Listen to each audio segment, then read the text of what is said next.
Guys, welcome back to your channel journey to success. Please जिन्होंने भी channel को like, share और subscribe नहीं किया वो कर लेना। चलो, मनी मार्केट में हमने मेन इंपॉर्टेंट पॉइंट्स कवर कर लिए थे, बट कुछ टॉपिक हमारे मनी मार्केट के रह गए थे, वो हम आज की वीडियो में करेंगे। देखो, पूछ सकता है CMB की फुल फॉर्म क्या है। CMB क्या होता है? CMB क्या होता है? Cash management bills. क्या होता है CMB? Cash management bills. ये कब इंट्रोड्यूस हुआ था? 2010 में गवर्नमेंट ऑफ इंडिया ने इंट्रोड्यूस किया था। देखो, ये कुछ भी नहीं है, सीधा सीधा बताती हूँ कि जो ट्रेजरी बिल्स है ना, ट्रेजरी बिल्स की हमने लास्ट टाइम किया था कि जो मैच्योरिटी होती है वो होती है 91 डेज, 182 डेज या 364 डेज। पर कई बार क्या है, गवर्नमेंट ऑफ इंडिया को टेम्परेरी मिसमैच हो जाता है कैश इनफ्लो आउटफ्लो में, तो अर्जेंट बेसिस पे टेम्परेरी टाइम के लिए, थोड़े से दिनों के लिए पैसे चाहिए होते हैं। तो टी बिल एक तरह से, जो कैश मैनेजमेंट बिल है वो टी बिल है, पर उनकी मैच्योरिटी 91 डेज से भी कम की होती है। ठीक है, और इनको इशू कौन करता है? RBI करता है on the behalf of government of India. तो CMB cash management bills just T bills की तरह ही है, बस उनकी मैच्योरिटी 91 डेज से भी कम होती है, क्योंकि जो टी बिल्स है उनकी मैच्योरिटी या तो 91 डेज होगी, या 182 डेज होगी, या 364 डेज होगी। तो ये टेम्परेरी मिसमैच गवर्नमेंट का मैच मतलब उसको सही करने के लिए ये एक तरह से कैश मैनेजमेंट बिल्स इंट्रोड्यूस किए गए थे 2010 में। नेक्स्ट है हमारा ways and means advance scheme. देखो, ये भी एक तरह से वैसे इंस्ट्रूमेंट है, इसमें तो हमें डिस्काउंट पे इशू होती है ना जो कैश मैनेजमेंट बिल्स हैं, बट जो ways and means advance scheme है ये एक तरह का लोन है। ठीक है, क्या है? लोन है। ये कब इंट्रोड्यूस हुआ था? ये 1997 में इंट्रोड्यूस हुआ था।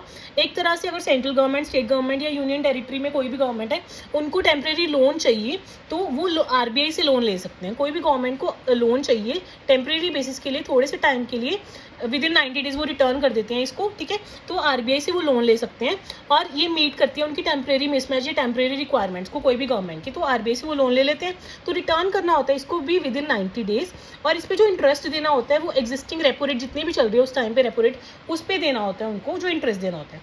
पर अगर जो ways and means advance scheme है ये उनकी एक्सीड कर जाती है 90 डेज से, तो उसको ट्रीटेड किया जाएगा OD की तरह। OD मतलब ओवरड्राफ्ट की तरह।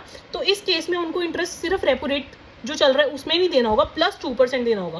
मतलब इस केस में अगर वो 90 डेज के प्लस उस लोन को अपने पास यूज कर रहे हैं, तो उनको जो इंटरेस्ट पे करना होगा वो रेपो रेट प्लस 2% पे करना होगा।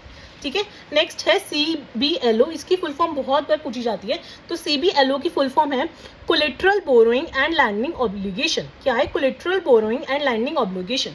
इसको ऑपरेट कौन करता है? Clearing house corporation of India limited इसको ऑपरेट करती है। और ये कब इंट्रोड्यूस हुई थी? 20 जनवरी 2003।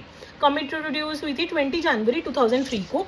तो इसमें क्या है, अगर कोई भी फाइनेंशियल एंटिटी है जैसे बैंक्स वगैरह, उनको शॉर्ट टर्म लोन चाहिए तो वो लोन्स ले सकते हैं, आपस में लोन्स ले सकते हैं।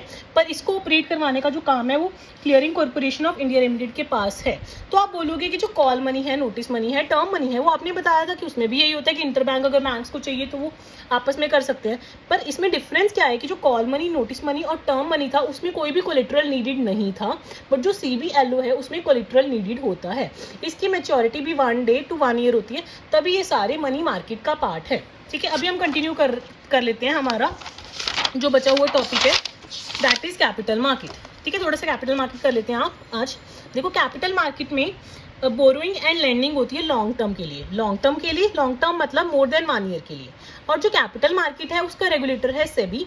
और ये जो सेबी है इसका एक्ट आया था 1992 में। इसके अभी करंट चेयरमैन माधवीपुरी बुच्चर, ठीक है, और फर्स्ट वुमेन चेयरमैन है। अब आपको मैं बता रही हूँ टाइप्स ऑफ कैपिटल कौन कौन सी होती हैं। टाइप्स ऑफ कैपिटल हो सकती हैं issued capital, authorised capital, issued capital, subscribe capital, called up capital और पेड अप कैपिटल। देखो, जो ऑथराइज्ड कैपिटल है उसका मतलब है नॉमिनल कैपिटल। अगर नॉमिनल कैपिटल है या ऑथराइज्ड कैपिटल है, दोनों का मतलब सेम ही होता है। इसका मतलब होता है कि मैक्सिमम कैपिटल कितनी कंपनी इशू कर सकती है अपने पूरे लाइफ टाइम में। मैक्सिमम कितनी कैपिटल कोई भी कंपनी अपनी पूरी लाइफ टाइम में इशू कर सकती है। ठीक है, अब इशूड कैपिटल, वो वाला पार्ट ऑथराइज्ड कैपिटल का जो कंपनी इशू कर देती है उसको बोलते हैं इशूड कैपिटल। ठीक है, अब सब्सक्राइब कैपिटल क्या है? जितनी कंपनी ने कैपिटल इशू करी उसमें से लोगों ने कितना सब्सक्राइब कर लिया, that part of issued capital which is being subscribed by the people. तो इशूड के इक्वल भी हो सकती है, इशूड से कम भी हो सकती है, इशूड से ओवर भी हो सकते हैं, तो उसमें प्रोराटा वगैरह लग जाता है, या अगर अनसब्सक्राइब है तो उतनी उनको फिर आगे वो करनी पड़ती है।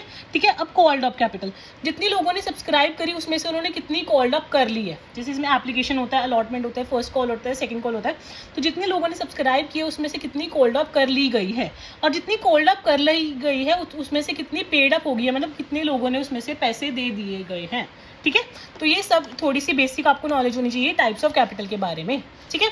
अब एक और चीज़ सबसे इंपॉर्टेंट पॉइंट आपको बता रही हूँ कि जो कैपिटल मार्केट है वो बेसिकली 2 टाइप्स की होती है फर्दर। एक तो होती है गिल्ट एज मार्केट और एक होती है कॉर्पोरेट सिक्योरिटी मार्केट। जो कैपिटल मार्केट है वो बेसिकली 2 टाइप्स में आगे फर्दर डिवाइडेड होती है। एक तो होगी गिल्ट एज मार्केट, एक हो गया corporate security market. Gilt edge market मतलब गवर्नमेंट सिक्योरिटीज। जब मैंने आपको गवर्नमेंट सिक्योरिटीज बताया था, मैंने आपको बताया था कि अगर government securities less than 1 year है तो मनी मार्केट का पार्ट है और उसको ट्रेजरी बिल्स बोलते हैं। और अगर government securities more than 1 year issue हो रही है तो उनको बॉन्ड्स भी बोलते हैं, गवर्नमेंट बॉन्ड्स। तो जो गवर्नमेंट सिक्योरिटीज़ है मोर देन 1 ईयर की जो ट्रेड होती हैं वो गिल्ट एज मार्केट का पार्ट है और उसको रेगुलेट कौन करता है? आरबीआई रेगुलेट करती है। और जो कॉर्पोरेट सिक्योरिटी मार्केट है इसका रेगुलेटर कौन है? सेबी है।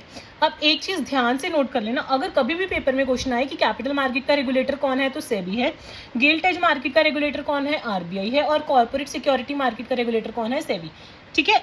हालांकि gilt edge market capital market का ही पार्ट है पर इसको रेगुलेट आरबीआई करती है, ठीक है। जो कॉर्पोरेट सिक्योरिटी मार्केट है इसमें शेयर्स इशू होते हैं, डिबेंचर्स, बॉन्ड्स, ये सब हम पढ़ेंगे, ठीक है। और जो कॉर्पोरेट सिक्योरिटी मार्केट है ये फर्दर 2 पार्ट्स में डिवाइडेड है। एक तो है प्राइमरी मार्केट और एक है सेकेंडरी मार्केट, ठीक है। अब मैं आपको बता रही हूँ कि प्राइमरी मार्केट क्या है, सेकेंडरी मार्केट क्या है। प्राइमरी मार्केट मतलब फ्रेश इशू करना, कुछ भी चीज़ फ्रेश इशू हो रही है मार्केट में direct from the company, that is primary market का पार्ट। अब प्राइमरी मार्केट में क्या क्या आएगा? IPO, FPO, RI, private placement. अभी मैं आपको ये चारों टर्म्स क्लियर करवाऊंगी। नेक्स्ट है सेकेंडरी मार्केट, मतलब कोई भी चीज़ ऑलरेडी इशूड है उसकी आपस में लेंडिंग या बोरोइंग चल रही है, वो सेकेंडरी मार्केट का पार्ट है। प्राइमरी मार्केट में फ्रेश इशू होगा, डायरेक्ट फ्रॉम द कंपनी होगा, और सेकेंडरी में जो ऑलरेडी इशूड सिक्योरिटी है उसका लेन देन होगा, ठीक है। अब मैं आपको बता रही हूँ आईपीओ की फुल फॉर्म क्या है। आईपीओ की फुल फॉर्म है इनिशियल पब्लिक ऑफर, मतलब कोई कंपनी पहले अनलिस्टेड थी, अब लिस्ट होके उसने फर्स्ट टाइम अपने शेयर्स लोगों में इशू किए हैं, वो है जनरल पब्लिक में, वो है आईपीओ। मतलब पहले अनलिस्टेड थी, अभी अब लिस्ट होके फर्स्ट टाइम इशू किए हैं, वो है आईपीओ, फर्स्ट टाइम अपने शेयर्स इशू किए हैं जनरल पब्लिक में। एफपीओ की फुल फॉर्म है फॉलोड ऑन ऑफर, या फिर बोल सकते हैं फर्दर पब्लिक ऑफर, मतलब कोई ऑलरेडी लिस्टेड कंपनी है उसने फ्रेश इशू किया है, पहली बार नहीं किया फ्रेश इशू है, क्योंकि फ्रेश इशू ही प्राइमरी मार्केट का पार्ट होता है। किया फ्रेश इशू है पर पहली बार नहीं किया, अगेन इशू किया है, ठीक है, इसमें क्लियर होना चाहिए। नेक्स्ट है आरआई। आरआई की फुल फॉर्म है राइट इशू। ये मैं आपको नेक्स्ट वीडियो में करवाऊंगी। Don't forget to like, share and subscribe.